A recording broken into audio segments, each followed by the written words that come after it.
Good evening, everyone, and welcome. My name is Holly Copeland, and I am the Director of Public Affairs and Corporate Social Responsibility for Horizon Pharma. Horizon is proud to be the lead sponsor of the Women in Global Development Forum here at the Chicago Council on Global Affairs. At Horizon, we define our success by a different set of numbers: the number of lives touched, the number of lives changed, and the number of lives saved. As we build a growing pipeline and explore all potential uses for our rare disease, rheumatology, and primary care medicines, we strive to make a powerful difference for our patients, our caregivers, and our physicians every day. That is why it gives me great pleasure to welcome you to this evening's panel discussion. A quick reminder for our in-person and online audiences: the Council is an independent and nonpartisan platform. Views expressed by individuals that are hosted are their own and do not represent institutional positions or views of the Council. Please silence your phones, but not your voices. This event is on the record, we are live streaming, and we welcome your social media engagement. It is now my pleasure to introduce our distinguished speakers. Ron Klain is the Executive Vice President and General Counsel of the investment firm Revolution LLC. He has devoted many years of his career to public service, and most recently as the White House Ebola Response Coordinator during the 2014 pandemic under the Obama administration. Dr. Anita Patel is a Senior Advisor for the Pandemic, Medical Care, and Countermeasures at the National Center for Immunization and Respiratory Diseases at the Centers for Disease Control and Prevention.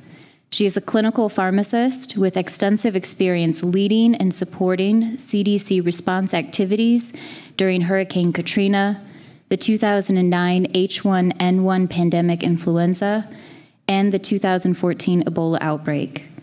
Previously, she provided oversight and management for the CDC Strategic National Stockpile, a $7 billion stockpile of medicine and supplies to support disease outbreaks. And our moderator this evening is Ertharin Cousin. She is a distinguished fellow of Global Food and Agriculture at the Chicago Council on Global Affairs and a distinguished lecturer at the Freeman Spogli Institute at Stanford University. Ambassador Cousin previously served as Executive Director of the World Food Program and the U.S. Ambassador to the UN Agencies for Food and Agriculture. Following the panel, we will take questions from the audience as well as through Conferences.io. Please type chi.cnf.io directly into your browser and select today's program. Thank you for being here today, and let's give a warm welcome to our speakers. Well, thank you all. And there's something abnormal about all of you to spend your evening hearing about pandemics, but welcome. This time, about 100 years ago, World War I had just ended, and soldiers were heading back home unknowingly, bringing with them the fatal Spanish flu. In the year that followed, in 1918, the world experienced one of the most catastrophic health events in recorded global history, with more than 500 million people infected worldwide. That was about a third of the world's population in 1918. The Spanish flu killed between 20 and 50 million people, including some 675,000 Americans. Putting that in context, that's more people died from the Spanish flu than in a span of a few months than World War I, World War II, the Korean War, and the Vietnam War combined. One whole century later, as we sit here today, multiple small and medium-scale pandemics later, public health experts around the globe fear another devastating pandemic like the Spanish flu, one with the potential to take millions of lives and cost the global community,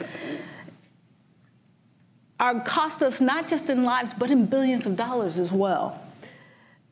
In the next hour or so, we will discuss with the panelists and with all of you how we can strengthen our health systems, prepare our global cities, and educate our communities to best prevent the next pandemic or any pandemic. So let's start off, Ron and Anita. Give us some background on what makes a pandemic.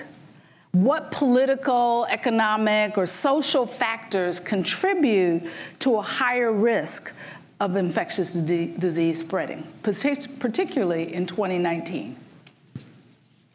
So pandemic's a worldwide spread of a new disease. When we're thinking about the socioeconomic, political influences, it really breaks down to two major categories. One is around health and access to health. So are there healthcare systems in place?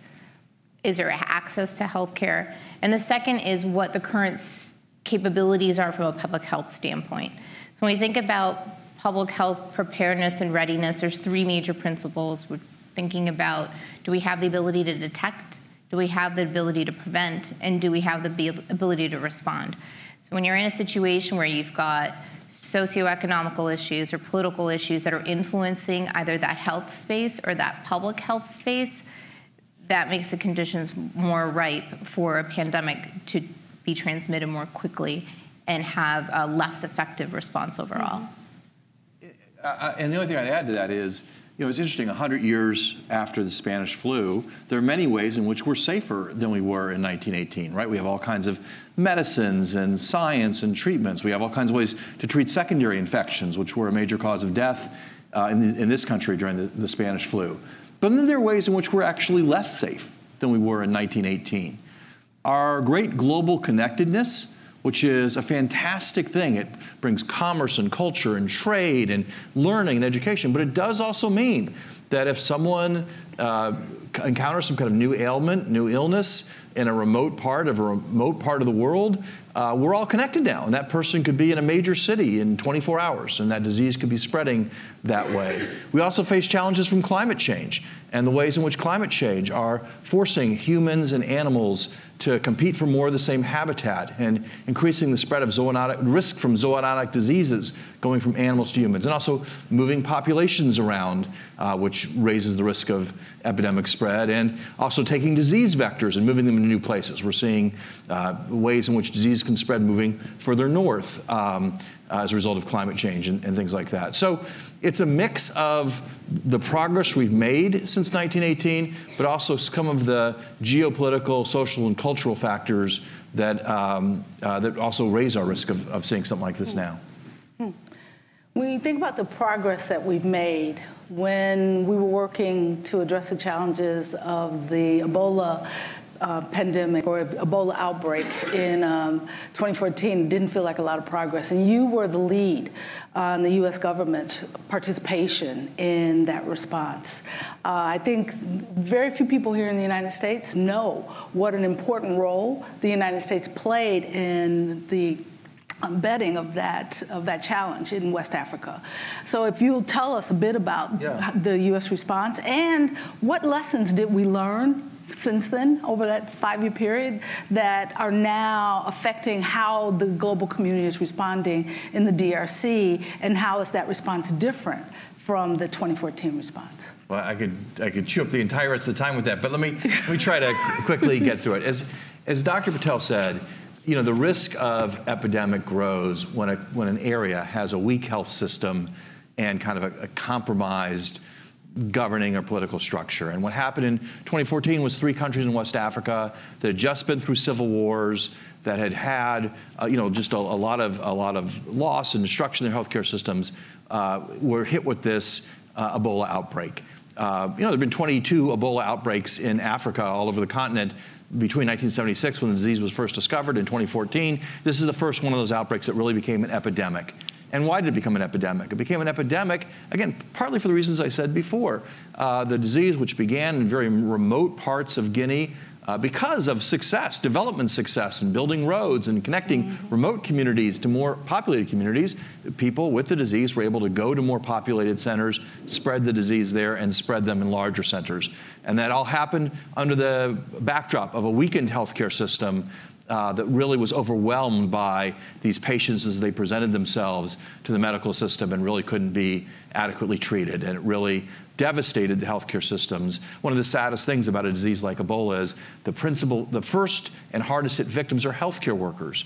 Because, just like we talk about first responders running into a burning building, healthcare workers are like that. They encounter the disease on the front lines, they treat the people on the front lines, and without adequate equipment and adequate systems, they're the ones who unfortunately often contract the disease and perish themselves. About 10% of all the victims from Ebola in West Africa were healthcare workers in the 3 affected countries.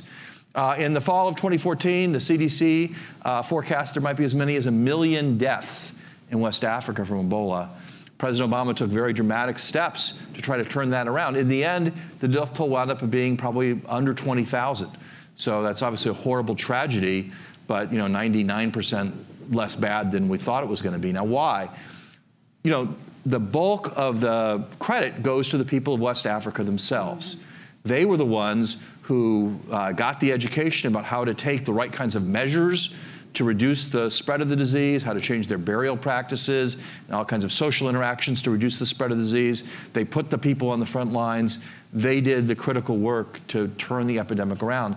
But make no mistake about it, the United States and other Western nations provided a critical infrastructure to end this epidemic. President Obama, for the first time in American history, deployed U.S. troops to fight an infectious disease. We sent Operation United Assistance to Liberia, 3,000 troops from the 101st Airborne to provide logistical support and infrastructure support. We sent tens of thousands of government workers and American volunteers to staff Ebola treatment units, to do community education, to do contract tracing and a lot of the epidemiology. And the place where Dr. Patel works, the Centers for Disease Control, is not just America's shining gem of disease fighting, it's the world's shining gem of disease fighting. And it had its largest deployment ever, 400 people from CDC over to West Africa to help fight this disease. And when you put all that together, we were able to get the thing under control, bend the curve, and ultimately save a lot of lives that would have been lost if we hadn't stepped up, along with generous support from England and France and other countries too. But I will say, we should be proud. The United States did a lot, did more than its share, and saved a lot of lives. What did we learn?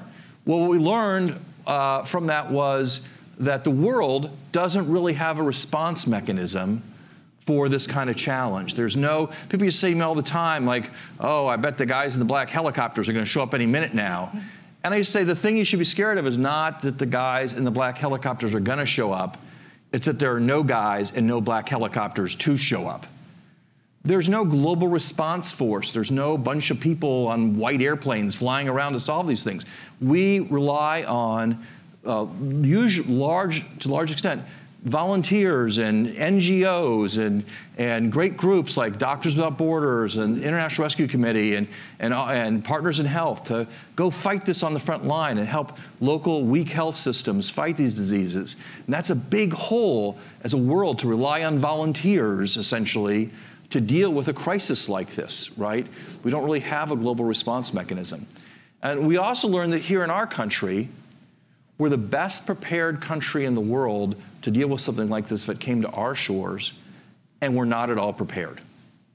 So we're farther along than any other country to deal with this kind of thing if it happened here, but we're not very far along. And probably in our best prepared city in the country, maybe New York, there are 10 or 12 hospital beds where we could treat a patient, very quickly treat a patient with a dangerous infectious disease. We don't really have the systems to isolate, test, treat people in large scale. So we made a lot of investments in 2014. We did a lot of things to create a network of 10 regional special pathogen treatment centers around the country. We built systems to be able to screen people coming into the country. All these kinds of systems. We're better prepared than we were. But we still have a lot of work left to do. I must say, I was never prouder of the U.S. than the work that the military performed in Liberia, and then all of the volunteers that worked across West Africa.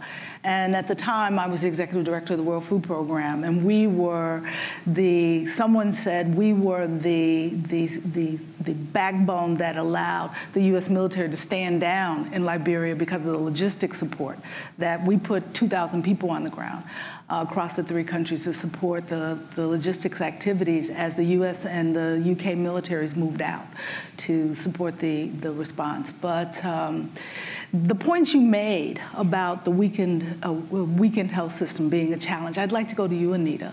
And any national government requires, to respond to pandemics like Ebola, you will never have an effective response unless you have a strong health system that includes epidemiologists, doctors, researchers. Here in the U.S., as Ron also noted, the shining gem, the backbone for the U.S. and for the global community is the CDC.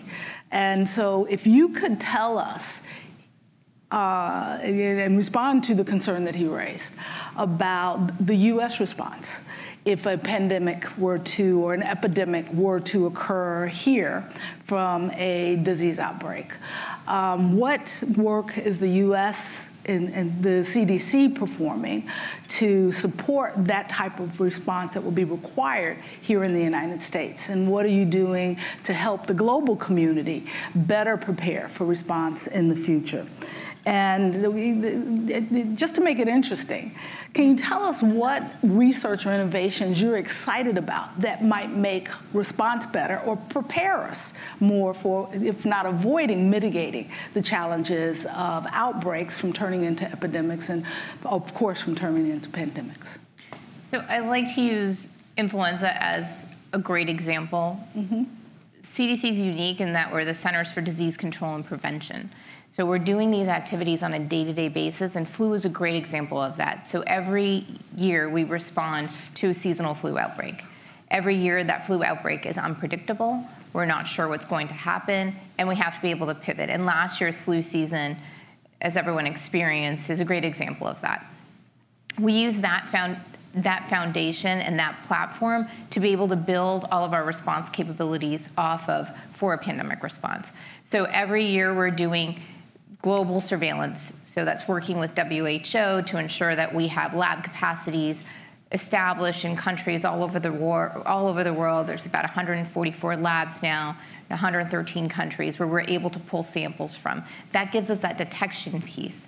Our lab activities year to year, understanding the virus better, making sure that we're selecting the right kind of virus to be in the vaccines, and to ensure that we have lab capacities here in the US and have the right surveillance and information coming in from every single one of our states. And I think the board on the back had an image of FluView, which is an information sharing mechanism to let people know what's happening and to communicate what's going on with disease within the United States.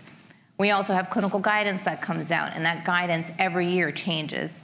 And every year it grows and evolves based on what's happening on the threat. Infection control guidance as well. Then we move over to the mitigation strategies. What vaccines do we have? Are the vaccines working? Are the antivirals available? Where are the antivirals? Where do you go to get your prescription filled? All of those pieces are something we work on every year, whether it's having Vaccine Finder, which is a tool where you can go online and put in your zip code and know which pharmacy near you has vaccines available, or building those types of capacities that allow us to respond effectively seasonally. So if we're doing it right, season to season, and if we're evolving and growing season to season, we're getting smarter. And when we're taking all of those lessons learned, if we have an unknown threat come, or if we have an influenza threat that is transmitting higher or has a higher severity within the virus, we are at a position where we can augment that entire foundation. And that's what you saw happen last year, where you had to be able to increase our response capacities. And in 2009, same thing. So 2009 H1N1, new virus in circulation, we realized it was a pandemic, and we had to build off of that existing platform to be able to respond. So that's the first part of your question. So doing things every day, building those capacities, those capabilities within the United States through the programs, whether they're at CDC or whether they're in state and local health departments, that's really that core foundation of public health. And then what am I excited about? A lot. So we can look at this as the glass is half empty, and it's very easy to do that because there's always room for improvement. But there's a lot happening in this space right now. So whether it's improving our global surveillance systems and all of our international work and our activities with WHO and other partners, or whether it's the advancements that we're seeing with medical countermeasures. So we're producing vaccines a lot faster. It used to take us 6 months to be able to rapidly produce a vaccine, and now we're moving that target towards a 3-month time frame. That puts us in a better position from a preparedness standpoint.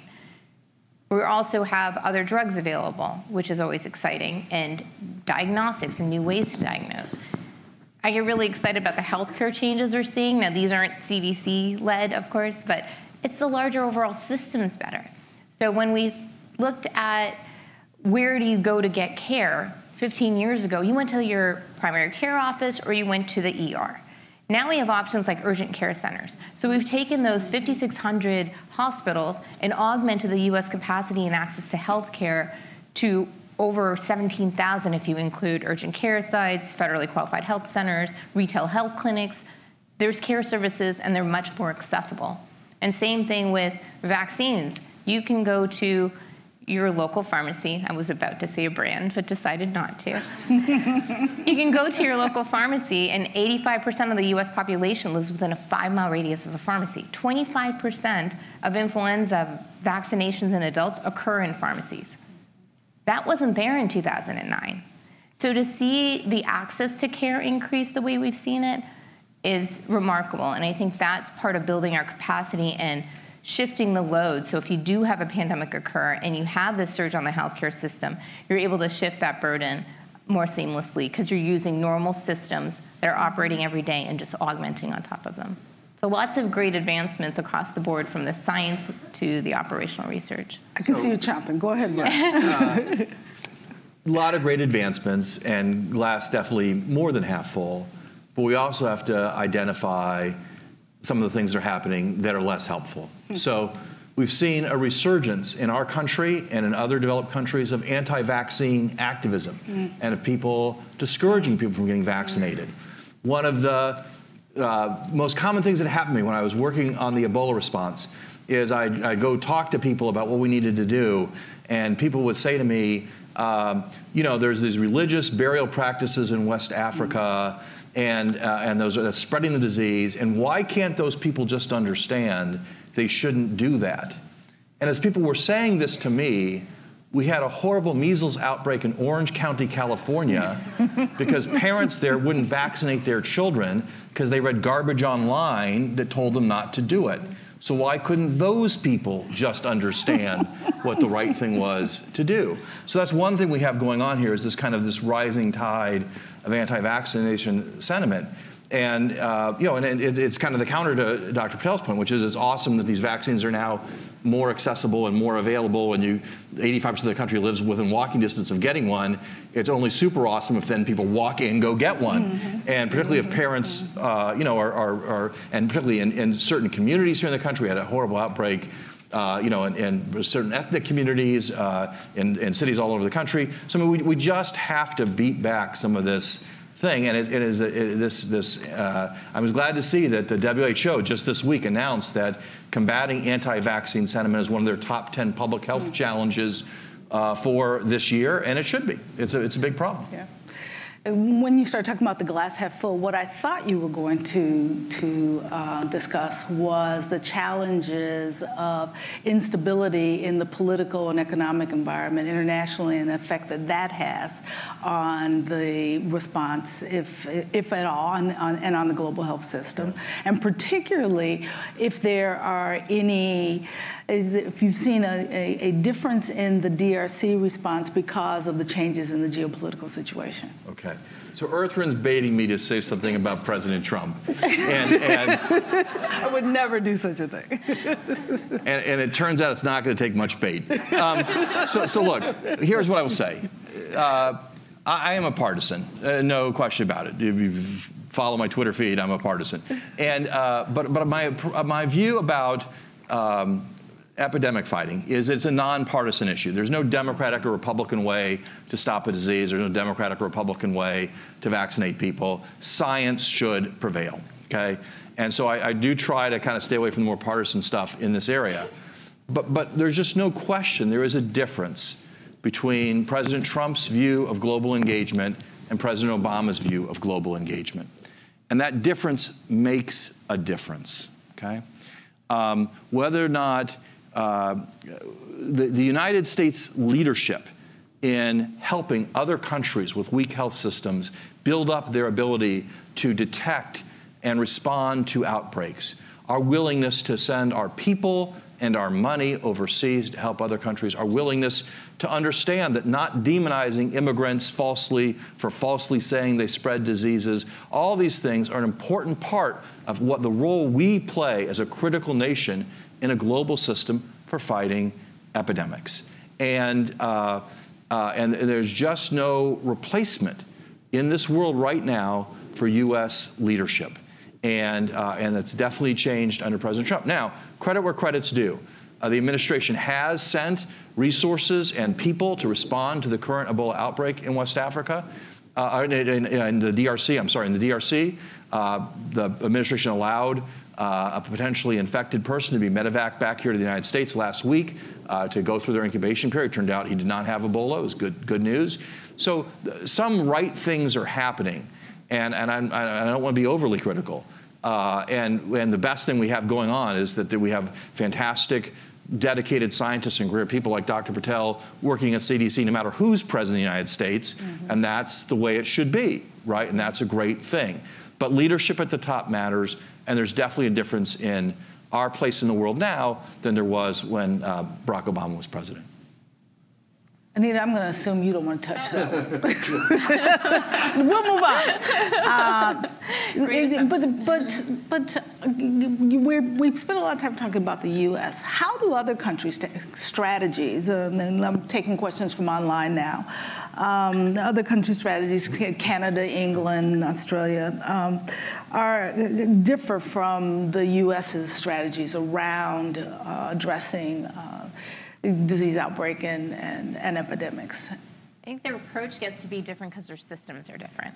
So I think that's the biggest piece of it. Now, full disclosure, I grew up in Canada. So I grew up in a different kind of system completely. So it becomes that access to care question. When you flip to the other side of response, when you've got a centralized healthcare system, your response capabilities shift and the way you respond shifts. So I'm not going to say it's easier or harder, but it could be easier in some instances. Can I just give an anecdote about that? Yeah. So during the Ebola response, I would talk every week to my counterpart in the UK about, and both countries were trying to get as many medical professionals as they could over to West Africa to help. And he'd say to me, well, how's it going? And I'd say, well, I made 50 calls to 50 hospitals. I begged them each to send a doctor, blah, blah, blah, blah. And I'd say, how's it going with you? He says, well, I called the National Health Service. They're sending 100 people. You know, and so that's the advantage of having a centralized system. Now, let's talk about the disadvantage, okay? Around Christmas time, one of those NHS nurses from the UK got Ebola. She came back to England, and the NHS union voted to stop sending people to fight Ebola. And so their flow went from high to zero all of a sudden because they were dependent on one source of help.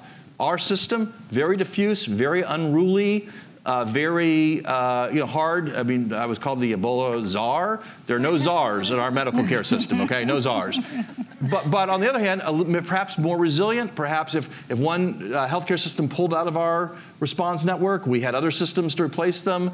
So I think there, in terms of how you tackle this in the world, different healthcare systems affect it. There are pros and cons to each kind of way of doing it. And again, I do think what really matters in the end for how you face the world is how your leaders engage the world and the role they play in working with other leaders around the world. Yeah, I couldn't agree more. Drawing from the past experiences with pan-flu, similar, UK and Canada, we're talking to them on a regular cadence, regular timeline to understand where and what they're doing. Respirators. So here's a situation where you don't have vaccine, you don't want to use antiviral drugs for preventive measures for our healthcare workers who are so critical in our response. What are you going to provide them? You're going to provide them respirators or some level of personal protective equipment. Well, how do you do that? You have to be fit tested. And you get into all these tactical issues with the respirator that you choose to provide to a healthcare system. And oh, by the way, there's no more left in the supply chain. So Canada said, we're all going to use this respirator. Everybody get fit tested. Here you go, and push down product. Ours didn't go that way. So it's much more difficult because each facility, each hospital, each state, each region is allowed to do what they want, but they're doing that because it meets the needs of their population. So it's the diversity of it which makes it more difficult, but the diversity of it is the beauty of it. So it's balancing. And on the UK side, the antivirals, they were able to make all of their antiviral drugs from their stockpiles easily accessible because they were using NHS. And they knew exactly who got it. They weren't worried about hoarding. You were linked, your number with the drug, you got it, you weren't getting any more. Our system was very different. Each state, each locality provided antiviral drugs from the Strategic National Stockpile at CDC at the time, however they needed to, based on the needs of their population. How do you track? What do you do? So understanding that information, that centralized approach, it doesn't exist here, but there's benefits to it as well. And understanding the difference in national systems, healthcare systems, is there anything out there in any of the other countries in their systems that we could adopt easily here in the United States that would make a significant difference in either our preparedness or our ability to respond? Yeah, look, I appreciate the strength and resilience of our highly diffuse, highly complex, highly diverse healthcare system. But in the event of a crisis, it would pose significant disadvantages. And even something as simple as licensure. For example, we looked at the question of if you'd had an Ebola outbreak in an American city and you'd overstress the hospitals, people were like, well, just send in a bunch of Army doctors and nurses. But it turns out that they're not licensed to practice in any state other than the states in which they're licensed to practice. So it isn't as simple as like round up a bunch of Army nurses, put them on a plane, drop them off in Chicago, and you're good to go, right? So I think we do need to think a little bit more about this as a country, as a whole. What kinds of regulatory systems and structural systems do we have that we could activate in the event of emergency that will allow us to deal with some of these highly localized controls? I mean, everyone saw it on TV when we had the first Ebola patient in the US, Thomas Eric Duncan in Dallas, and then 2 nurses got sick. You had county officials, great people, dedicated public servants, who in the end did a great job, but county officials deciding whether or not one of the nurses' dogs should be put to sleep, or what should happen to their doghouse, and all these things, right? And so the ability to maybe have a little bit of federal control or oversight over that in the event of a crisis, I think would be a good thing. Agreed. Anything you want to add? No, spot on. We have some questions here from online, but I'd like to go to our audience and see if there are any questions out there that you'd like to ask to our experts here tonight. Go ahead. Of course. Good evening. I'm Deborah Shore. I'm a member of the Board of Commissioners of the wastewater treatment utility here in Cook County. We serve more than 5 million people. It's one of those utilities on the Homeland Security list. I've been pushing our agency to have a flu pandemic preparedness plan. I don't think they do that's adequate. Does the CDC have a team that would review plans by utilities to see if they are sufficient and meet all those criteria? So the CDC provides quite a bit of guidance through, much of it is on our website, and actually a lot of it is currently being updated as well, to both private sector as well as our state and local partners. So there is some private sector guidance that's out there. There's actually a pandemic influenza tabletop exercise planning guide. specifically targeted for private sector partners as well. I don't know if it's targeted exactly for utility companies. So the short answer is there's definitely materials out there to help you that sit on and reside on the CDC website. But I would encourage you also to go through your local and state health departments, because a lot of those planning, especially being like critical infrastructure, they should actually be part of their planning too. So I think that's the right connection point. There's a team at CDC, it happens to be our team, that works on the influenza preparedness activities. And definitely private sector and critical infrastructure is part of it, as it's also part of some of the DHS planning efforts as well. There were a number of other hands. Let me, Everett, go ahead.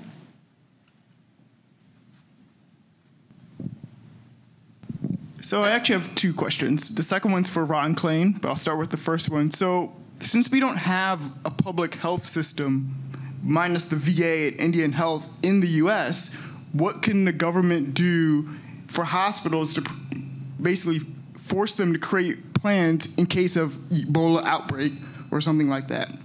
And my second question for Ron Klain is, do you think that they need an Ebola response coordinator for the DRC? And if Trump or Ann Coulter asked you, would you take that position? Start with number two first. Number two. So I think the risk that if you read my Twitter feed, the risk that President Trump is going to ask me to serve in his administration is exceedingly low. I can assure you of that. Look, do they need an Ebola response coordinator? No and yes. No in the sense that I think while it made sense for President Obama to put someone in charge of the Ebola response as it was an unruly thing and needed a coordinator, I said afterwards that I thought I should be the last person ever to have this job, and that what all White Houses should do is have a permanent directorate in the National Security Council that deals with pandemic preparedness and response. Now, President Obama did that, and for the first year of the Trump administration, President Trump had someone in that role. And then he changed national security advisors, and John Bolton shipped the person who was in charge of this, really super well qualified person, Admiral Zimmer, back to the State Department and said, we don't need any of this anymore. So someone at the White House should be in charge. There are some great career people there who are working on this, but it doesn't have the level of leadership. Now, what does that mean, okay? Here's what it means. There's a horrible situation in the DRC. We have the second worst Ebola outbreak in world history going on right now. That is something that was never supposed to happen, because one thing that came out of the 2014 Ebola epidemic was the discovery of and the subsequent development of a vaccine. And we now have a vaccine that can control Ebola. And when we had an outbreak in the DRC last year, in 2017 now, 2 years ago, I guess, now that it's 2019. In 2017, the WHO and other response groups came in there, they administered the vaccine, and they were able to snuff it out very quickly. So what happened this time? What happened this time is the outbreak's occurring in a very dangerous and destabilized area. You just had a very contentious election in the DRC. And instability is not a great place to fight diseases. And so the vaccination strategy isn't really working that well. Why? Because the way you implement the vaccination strategy is that you look at who's sick, and you figure out all the people who've had contact with that person, and you vaccinate them and vaccinate the people who had contact with. But in a place of political instability, people don't want to tell you who they had contact with. People run away. They flee. They're afraid that if their name's on a list, they're going to be rounded up and bad things will happen. And so it's a hard place to fight a disease. And that's why we have the best people in the world. They aren't in the theater of operations right now because it's not safe enough. That's not a healthcare problem. It's not a public health problem. It's not a science problem. That's a diplomacy problem. That's an international organizations problem.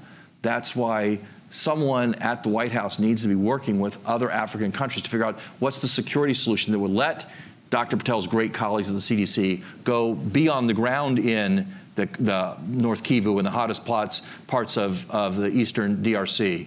And so you can't separate, when you're talking about these global incidents, you can't separate the diplomacy, the international work from the pure scientific, medical, epidemiological work. we're working in the real world, and the real world has these problems sadly intertwined. No one knows more about this than Earthryn. She has fed more people in more unsafe places than anyone you can imagine. And so it's, and it's not just about food. It's about all the things that has to happen to make a global response possible and effective in very scary parts of the world. Last thing I want to say on this is, what's happening in the DRC now, people say, hey, look, this is just a worst case scenario. And I disagree with that. I think this is going to be the new normal for us. We're going to see more regional instability in the world as geopolitical unrest spreads, as climate change exacerbates conditions in parts of the world, as large refugee populations show up in places. And so we have to work as a planet. The U.S. is part of this, a key part of this, but it's not our job alone, as working with other countries, to build the kinds of response mechanisms that can operate successfully in places like the DRC, because this is not the last time we're going to see a horrible disease outbreak in a really tough part of the world to operate. You want to take the first part of that question? Sure, I thought that was going to be a more fun response, but there's, so hospitals, what can we do to help them? What can we do to help our healthcare system? Yes, we only have very few true systems. There's a lot of work right now that's ongoing to augment the capacities of the healthcare systems that we do have in the United States. So whether it's providing funding through a program like FEP, which is our Public Health Emergency Preparedness Program that's run out of CDC that provides funding to state and local health departments to augment and build capacities. They look at 15 different capabilities and ensure that there is capabilities built to be able to detect, prevent, and respond. In addition to that, there's other programs like Hospital Preparedness Program. That's another sister program run out of a different group at HHS. They also provide funding to augment the capacity component of it. The more we can build on normal systems and make them better and simpler and have the bandwidth and elasticity, how long do you wait in the ER right now when you go? So what's going to happen if we're operating in the red during baseline times? What's going to happen during a pandemic? We're not exercising those normal surge capacities now. So what can we do to make it better and more efficient? Maybe we need nurse triage lines. So there's a lot of work right now going on at CDC, for example, where you've got a system called Flu on Call that's being built out to decrease the burden on the healthcare system during a response. So some of it's the drop-down tools that you use in a response, but a lot of it is just building that core capacity and operating at a less lean level than we do in the US. And we do it across the board for everything because we're efficient. So our hospital systems are operating lean, so is our commercial supply chain. There's very little bandwidth, so when it has an extra surge and demand put on it, meeting that demand is a lot harder. So I think building that overall elasticity, that capability is the core solution to augment everything from a day-to-day, but also during a response. Can I just say two more things? There are two additional points about our engagement in the world on these issues, I think, that are important to remember. First of all, when I talk about us putting more people and more money and more commitment to work overseas, that's in part because it's kind of moral and ethical and the right thing to do. But in part, it's because it makes us safer here at home too, right? Anita said earlier that we need better global detection systems, and part of that is strengthening other countries' systems, but part of it is also investing in those strengthening. So the best way to protect the American people is to have better healthcare systems in other countries, more capacity over there, more people over there. That's not just about being kind and altruistic. That's about keeping us safer. Second thing I'd say is our investments in this area pay unexpected benefits. The biggest thing that kept Anita's boss, Tom Frieden, the head of the CDC, awake at night during the Ebola outbreak was the possibility of Ebola in Nigeria. A large country, a populous country, Lagos, one of the world's more populous cities, thousands of people leaving there every day to travel around the world. That was a danger. And it's right adjacent to the countries where there was Ebola. What happened? We had a handful of cases in Nigeria that were identified. They were quickly identified. Great contact tracing was done. The chains of transmission were extinguished, and we never had an Ebola, even really an outbreak at all in Nigeria. Why? Because our country, years earlier, had invested in a program called PEPFAR to train epidemiologists how to fight AIDS in Nigeria. And those trained epidemiologists were the key to snuffing out, years later, Ebola in Nigeria. So that was an investment our country had made under a Republican president a decade earlier that paid life-saving benefits for us, a decade later from an entirely different disease we couldn't have foreseen. So this isn't just generosity, this isn't just US philanthropy. These are investments in building stronger healthcare systems that protect us and protect the world. During the Ebola outbreak, I had one of the leaders in the Vatican say to me, "You people in America, you think you live on a big island and nothing can ever affect you." And we don't, particularly with travel and the way the global travel occurs today. So your comments about an investment over there is an investment here as well is something that we need to talk more about to ensure that the American public recognizes the value of our work in diplomacy as well as investing in health systems and the effect that that has on the health and safety of their own families and communities. I think there's one more point that Mr. Klain made that I just want to tease out a little bit more.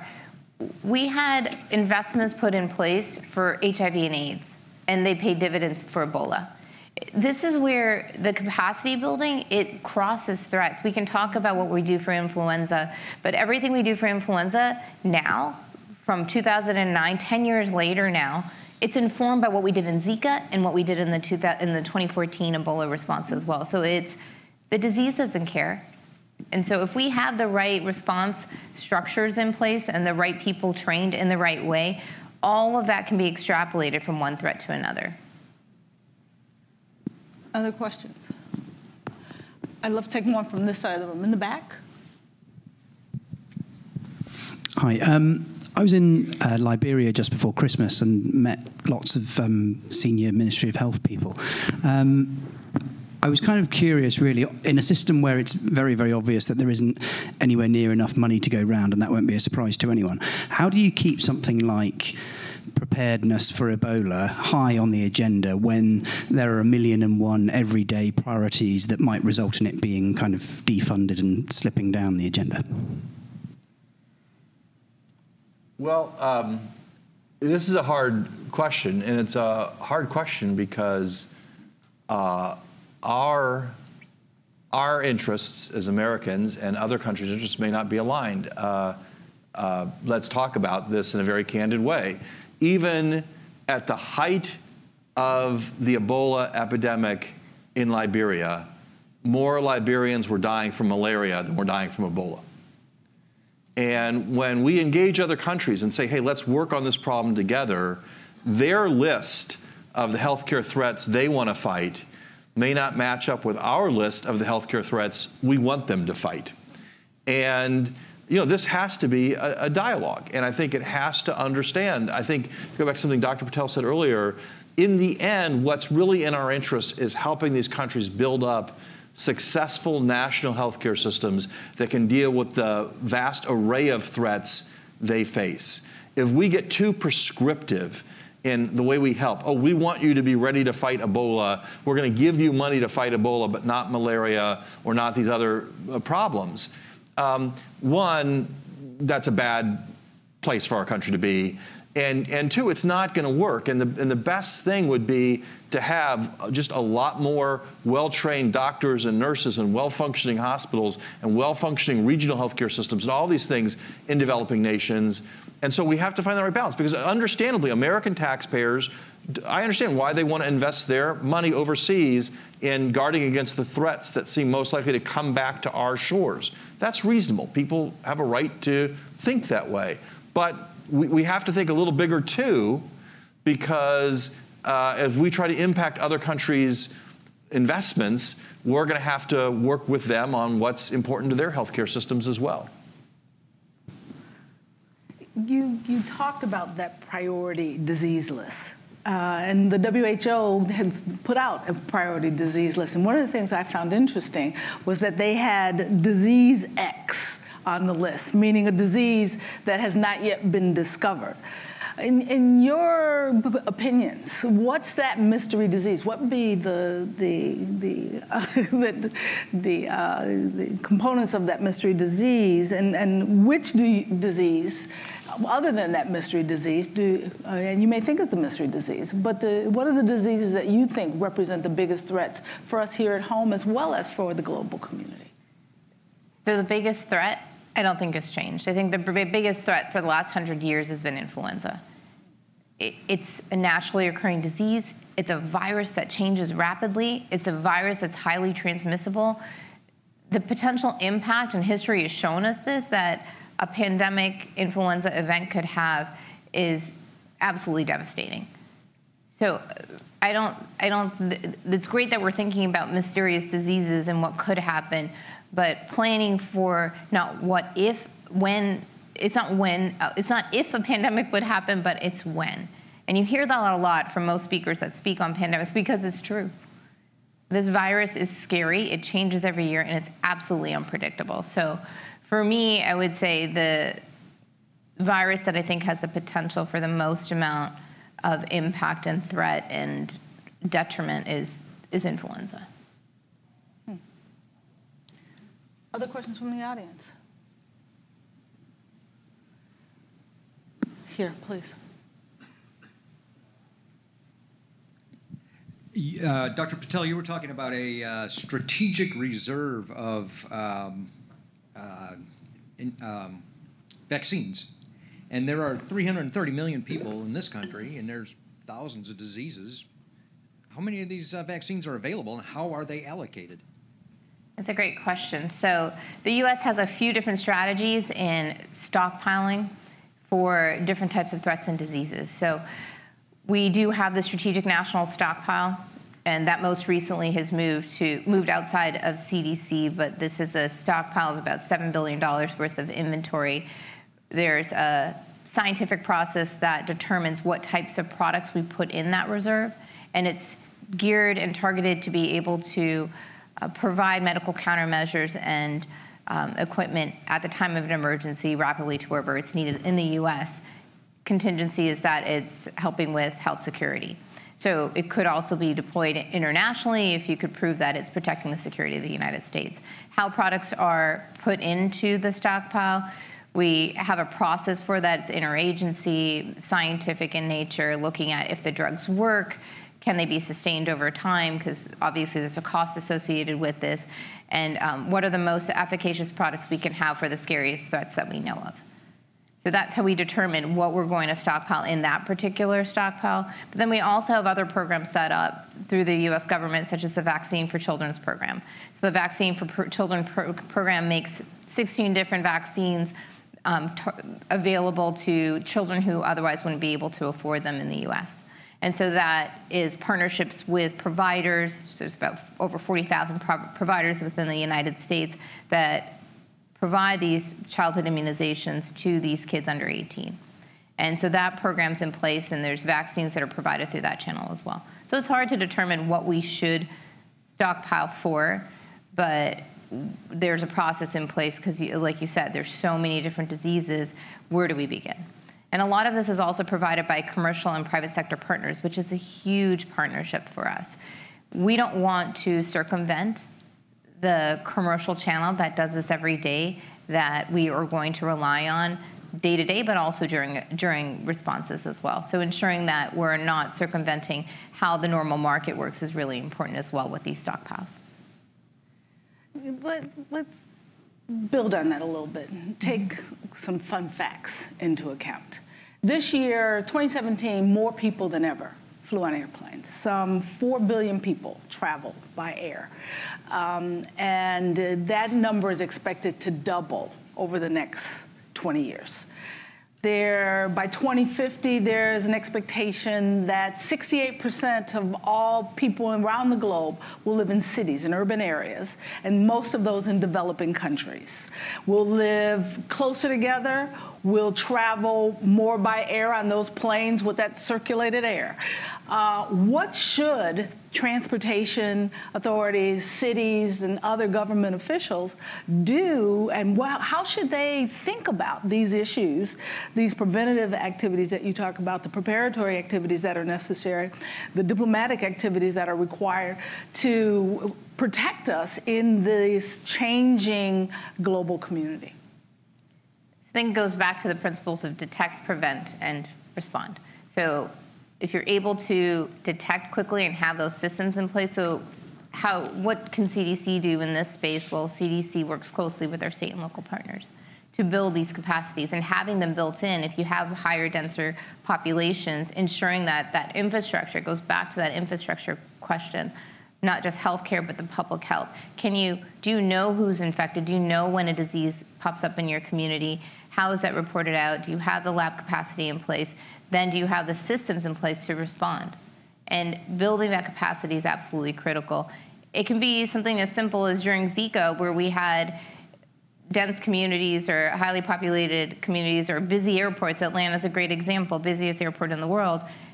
And you had communications in place. You had a way for people to be aware of diseases as well. So there's a communication component as well. So this is posters it's simple solutions, but there can be larger, complex solutions if we're building out overall systems too.